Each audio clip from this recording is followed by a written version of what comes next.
We have sensors in the seat also, so we can count very easily.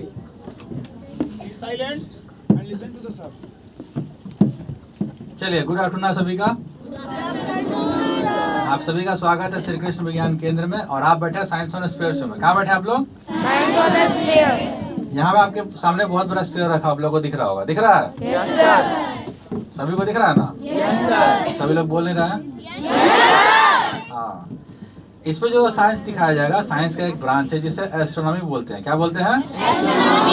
Astronomy. Astronomy जो देखेंगे अपने हम celestial bodies, planets और solar system को देखेंगे। हमारी सोलर सिस्टम कैसी दिखती है आउटर स्पेस से, जिसमें सबसे पहले देखेंगे जो हमारी अपनी अर्थ है।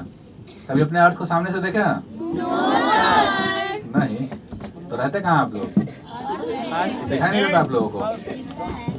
दिखता है? कैसा दिखता है? ब्लू और ग्रीन। अरे कैसा दिखता है, कोई बताएगा? स्फीयर दिखता है। अभी तुमको स्फीयर दिख रहा है? कहाँ दिख रहा है? अभी फ्लैट दिख रहा है। इसका फ्लैट दिख रहा है। चलिए देखते हैं अपने अपने अर्थ को। हमारी अर्थ आउटर स्पेस से कैसी दिखती है। अर्थ का दूसरा नाम क्या है? Blue planet. Blue planet. जो पृथ्वी बोल रहे हैं बहुत तेज है, ज्यादा पढ़ते हैं अपने स्कूल में। हमारे अर्थ का दूसरा नाम क्या है? Blue planet. ब्लू प्लैनेट क्यों बोलते हैं? 70 या 71% वाटर हमारा कंसेंट्रेशन है। किसी बुक्स में 70 दिखेगा आपको, किसी बुक्स में 71 दिखेगा। यहाँ आप लोग सामने भी देख सकते हैं। सबसे ज्यादा कलर दिख रहा होगा आपको। कौन सा कलर दिख रहा है? पर लेकिन आपको सिर्फ ब्लू तो नहीं दिख रहा है यहाँ पे। और कौन सा कलर दिख रहा है? ग्रीन दिख रहा है। ग्रीन किस लिए होगा? कौन सा लैंड? Forest land. कौन सा? वहीं पे आप देखें आपको येलो कलर भी दिख रहा हो। येलो किस लिए होगा? डेजर्ट्स के लिए। किसके लिए? लास्टली आपको यहाँ पे दिखेगा व्हाइट कलर। व्हाइट कलर दो चीजों को बताता है। एक हो गया आपका क्लाउड्स और एक हो गया हमारे आइस, जिसको ग्लेशियर्स बोलते हैं, जो हमारे पोल्स पे। ये आपका नॉर्थ पोल हो गया और ये आपका साउथ पोल हो गया। हमारी अर्थ कौन से गैलेक्सी में रहती है? मिल्की वे गैलेक्सी। मिल्की वे गैलेक्सी। मिल्की वे गैलेक्सी कुछ ऐसा है। शेप ऐसा नहीं है, यहाँ पे ये सिर्फ दिखाया जा रहा है। जो मिल्की वे गैलेक्सी का शेप है वो स्पाइरल है। यहाँ पे आपको जो दिखाया जा रहा है ये स्फीयर शेप है। यहाँ पे आपको जितने भी कलर्स दिख रहे हैं ये सारे कलर्स स्टार्स के हैं। किसके हैं? स्टार्स। यहाँ पे अलग अलग कलर्स अलग अलग स्टार्स के हॉटनेस लेवल को बताते हैं। जैसे जो सबसे गर्म तारा होता है वो होता है ब्लू कलर का। जो उससे कम गर्म होते हैं उनका कलर होता है व्हाइट और येलो। और जो सबसे कम गर्म होते हैं उनका कलर होता है रेड और ऑरेंज। वहीं पे यहाँ पे आप देखेंगे आप तो आपको यहाँ पे कुछ लिखा हुआ भी दिख रहा होगा। क्या लिखा हुआ है? ये हमारे अर्थ से नियरेस्ट ग्रुप ऑफ स्टार है। क्या ये? नियरेस्ट ग्रुप ऑफ स्टार, जिसमें 3 तारे हैं। Alpha Centauri A, alpha Centauri B और अल्फा सेंटोरी सी। जिसमें अल्फा सेंटोरी सी का जो दूसरा नाम है वो है प्रोक्सिमा सेंटोरी है। क्या है? Proxima Centauri. प्रोक्सिमा सेंटोरी हमारे अर्थ से सेकेंड नियरेस्ट स्टार है। क्या है वो? Second nearest star. तो फर्स्ट नियरेस्ट स्टार कौन है हमारा? सन। बहुत ही अच्छे। क्या है? सन है। तो चलिए अपने सन को भी देखते हैं। हमारा सन कैसा दिखता है? लाल दिखता है। इसके आउटर सरफेस पे एक गैसियस लेयर है जिसका नाम है कोरोना। क्या है? कोरोना। उसका टेम्परेचर लगभग 5500 से 6000 डिग्री सेल्सियस होता है। वहीं पे अगर हम अपने सन को एक्सरे के थ्रू देखें तो हमारा सन कुछ ऐसा दिखेगा। जहाँ पे आपको जो चमकता हुआ दिख रहा है वो सारे सोलर फ्लेयर्स है। क्या है वो?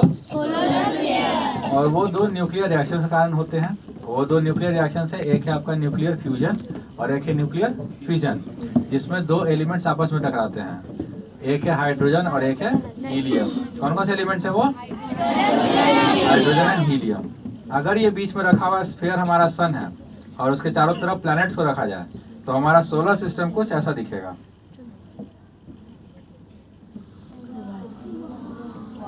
जिसमें कितने प्लैनेट्स आप लोगों को दिख रहे हैं? 8 प्लैनेट्स। आगे के जो 4 प्लैनेट्स है वो टेरेस्ट्रियल प्लैनेट्स है। क्या है वो? Terrestrial planets. बाकी के जो 4 प्लैनेट्स हैं वो जोवियन प्लैनेट्स है, जिनको गैसियस जायंट्स भी कहा जाता है। जिसमें सबसे बड़ा प्लैनेट कौन सा है? सबसे छोटा? मरकरी। बहुत ही अच्छे। अब एक एक करके चलिए पहचानते हैं अपने प्लैनेट्स को। हमें प्लैनेट्स आउटर स्पेस में कैसा दिखता है। अब आप मुझे बताएं ये कौन सा प्लेनेट है?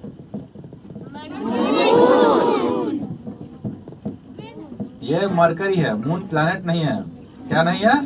प्लेनेट नहीं है मून। मून क्या है? नेचुरल सैटेलाइट है। ये हमारा कौन सा प्लेनेट है? ये मरकरी। सन से सबसे नियरेस्ट प्लेनेट यही है। इसके पास कोई भी एटमॉस्फेयर नहीं है। क्या नहीं है? एटमॉस्फेयर नहीं है। एटमॉस्फेयर ना होने के कारण सूर्य की रोशनी जिस पे पड़ती है तो ये एक तरफ गर्म रहता है और एक तरफ ठंडा ही जाता है। वहीं पे आपको जो गड्ढे दिखाई दे रहे हैं इनको क्रेटर्स बोलते हैं। वो एस्टेरॉइड गिरने के कारण बनते हैं और इनका डायमीटर मरकरी पे 5 किलोमीटर से 15 किलोमीटर तक है। अब चलिए अपने मून को देखते हैं। आप लोग जो मून और मरकरी में कंफ्यूज होते हैं वो देखते हैं। ये हमारा मून है और मून का जो पार्ट हमें अपने अर्थ से वो दिखाई देता है वो ये पार्ट है जिसे बोलते हैं मारिया।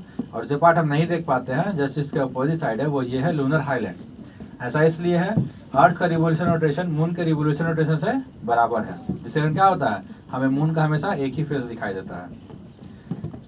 इसके बाद आप मुझे बताएं सेकंड प्लैनेट कौन सा है हमारे सोलर सिस्टम में? वेनस कुछ ऐसा दिखता है और ये हमारे सोलर सिस्टम का हॉटेस्ट प्लैनेट है। हॉटेस्ट होने का कारण इसमें ऑक्सीजन। हाँ, इसके पास एटमॉस्फेयर है और एटमॉस्फेयर में सबसे ज्यादा गैस पाई जाती है वो है कार्बन डाइऑक्साइड। और कार्बन डाइऑक्साइड क्या है? ग्रीन हाउस गैस है। वो सनलाइट को अब्सॉर्ब करती है। वहीं पे आप देखेंगे यहाँ पे कोई चमकता हुआ जो दिख रहा है वो है सल्फ्यूरिक एसिड के क्लाउड्स हैं। वो क्या है? वो सल्फ्यूरिक एसिड के क्लाउड्स हैं। और वीनस का दूसरा नाम क्या है? Red planet. Morning and evening star. और इसका एक और नाम है ट्विन सिस्टर ऑफ अर्थ। क्या नाम है इसका? Twin sister of earth. Fourth planet हमारा कौन सा है? मार्स।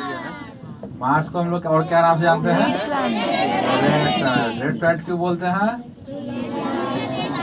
क्योंकि ये लाल है।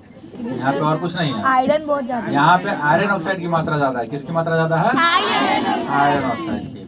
हमारे अर्थ के ऊपर सबसे ऊंचा माउंटेन कौन सा है? माउंट एवरेस्ट, जिसकी ऊंचाई है 8,848 मीटर यानी 8,148 मीटर्स।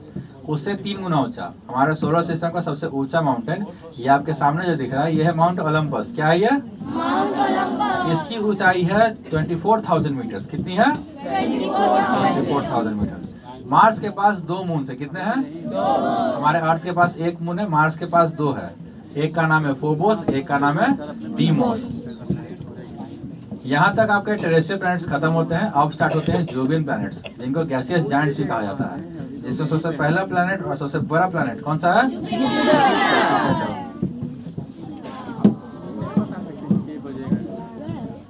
यहाँ पे आप लोगों को एक आई लाइक स्ट्रक्चर भी दिख रहा होगा। दिख रहा है? इसका नाम है द रेड जायंट स्पॉट। क्या नाम है इसका? ये कंटिन्यूस साइक्लोन है और इसका साइज मैं अगर बताऊं तो सिर्फ इस साइक्लोन के अंदर हमारे 3 अर्थ आ सकते हैं। ये इतना बड़ा साइक्लोन है। और जुपिटर के पास कितने मून्स हैं? 60। More than 60। कितना? 95 है। कितने हैं? 95। अब देखते हैं हमारे सोलर सिस्टम का लोएस्ट डेंसिटी का प्लैनेट। ये है सैटर्न है। कौन सा? ये हमारे सोलर सिस्टम का लोएस्ट डेंसिटी का प्लैनेट है और ये इसके पास हाईएस्ट नंबर ऑफ मून्स है। इसके पास कितना होगा? 62। हाईएस्ट नंबर ऑफ मून्स है इसके पास। जुपिटर के पास है 95 है। 100। इसके पास है 274। कितने मून्स हैं? 274। इसके बाद देखते हैं यूरेनस को, जिसका ब्लू कलर मीथेन और हीलियम के कारण है और ये हमारे सोलर सिस्टम का कोल्डेस्ट प्लैनेट है और इसके पास 28 मून्स है। कितने हैं? 28। फिर देखते हैं लास्ट प्लैनेट को, कौन सा है हमारा?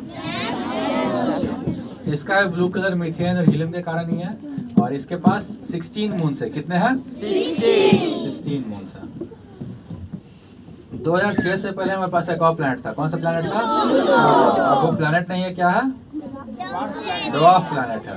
ड्वार्फ प्लैनेट बोलने का कारण वो अपने ऑर्बिट में सन के चारों तरफ घूमता ही था, साथ में नेपच्यून के भी ऑर्बिट में चला जाता था, जिसके कारण उसको सोलर सिस्टम से हटाया गया और ड्वार्फ प्लैनेट की सीरीज में लाया गया।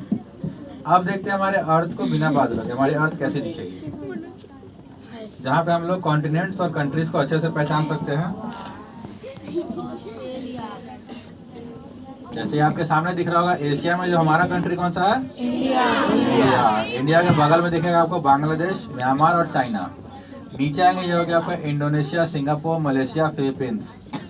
नीचे आएंगे ये हो गया ऑस्ट्रेलिया के बगल में एक छोटा सा आइलैंड दिख रहा है, न्यूजीलैंड। फिर यहाँ पे नॉर्थ अमेरिका में 3 कंट्रीज है, कौन कौन? कनाडा, यूएसए और मैक्सिको।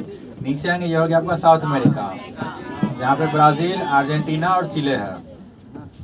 फिर ये हो गया आपका अफ्रीका। अफ्रीका के नीचे छोटा सा आपको आइलैंड दिख रहा होगा एक, कौन सा आइलैंड है वो? मेडागास्कर आइलैंड है वो। ऊपर आएंगे तो ये आपका यूरोप हो गया।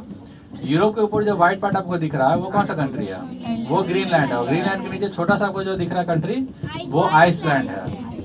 चलिए, फिर ये रहा दुनिया सबसे बड़ा देश, और रशिया के नीचे मंगोलिया आपको दिख रहा होगा। अब देखते हैं हमारे अर्थ को जब एक तरफ दिन और एक तरफ रात होती है तो कैसी दिखेगी। जिसमें जो लाइन डे और नाइट को सेपरेट करती है उसे टर्मिनेटर बोलते हैं। क्या बोलते हैं? टर्मिनेटर।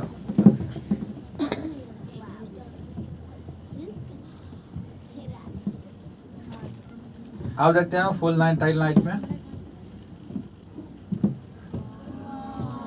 जहाँ पे हम लोग यहाँ भी कंट्रीज को देख सकते हैं, जैसे हमारा ये फिर इंडिया का राइट साइड आपको दिख रहा होगा चाइना, और यहाँ पे जो ड्रैगन जैसा आप लोग को दिख रहा है कुछ, वो कौन सा कंट्री है? जापान है। कौन सा है? जापान। नीचे आएंगे ये हो गया ऑस्ट्रेलिया के नीचे छोटा सा आइलैंड था जो, फिर ये आपका हो गया नॉर्थ अमेरिका। यहाँ पे कौन कौन से कंट्रीज थे? यूएसए, कनाडा और मैक्सिको। नीचे हो गया आपका ये साउथ अमेरिका।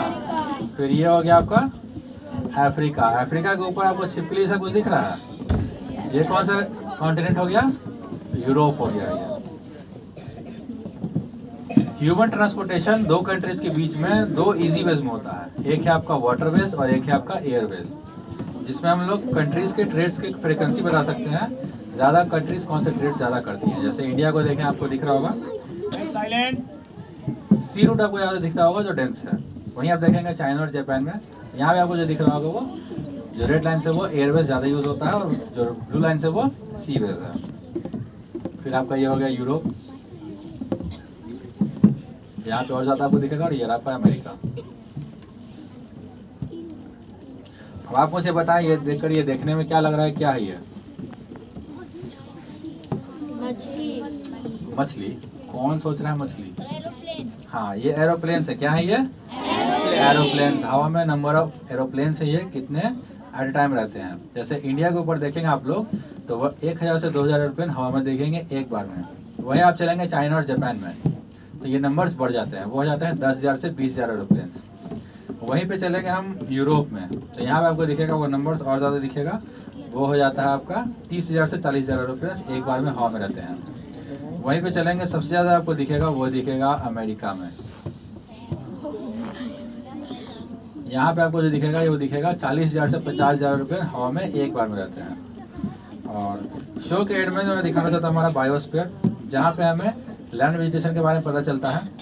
जैसे पेड़ पे जब पत्ते आते हैं तो आपको पार्ट ग्रीन होता हुआ दिखेगा, और जैसे ही पेड़ से पत्ते गिरते हैं तो आपको पार्ट येलो होता हुआ दिख रहा होगा। पर लेकिन आप देखेंगे इंडिया में एक छोटा सा पार्ट है जो हमेशा येलो रह रहा है, कभी ग्रीन नहीं हो रहा है। वहाँ पे कभी पेड़ पौधे नहीं उग रहे हैं राजस्थान में। कौन सा डेजर्ट है? थार डेजर्ट। बहुत ही अच्छे। उसके बाद देखेंगे यहाँ पे आपको अफ्रीका में एक बहुत बड़ा पार्ट है जो हमेशा येलो रह रहा है। यहाँ पे दुनिया का सबसे बड़ा डेजर्ट है। लास्टली देखेंगे साउथ अमेरिका में एक पार्ट है जो हमेशा ग्रीन रह रहा है, कभी येलो नहीं हो रहा है। यहाँ पे कोई जंगल है? अमेज़न। अमेज़न का एवरग्रीन रेन फॉरेस्ट है, जिसे लंग्स ऑफ द अर्थ भी बोलते हैं, क्योंकि मैक्सिमम ऑक्सीजन आउटपुट जो है वो अमेज़न के जंगलों से ही आता है। और ऐसे सबसे ज़्यादा ऑक्सीजन हमें कहाँ से मिलता है? ओशियन से। कहाँ से? इसी के साथ आप सभी का धन्यवाद। शो यहीं पे समाप्त होता है।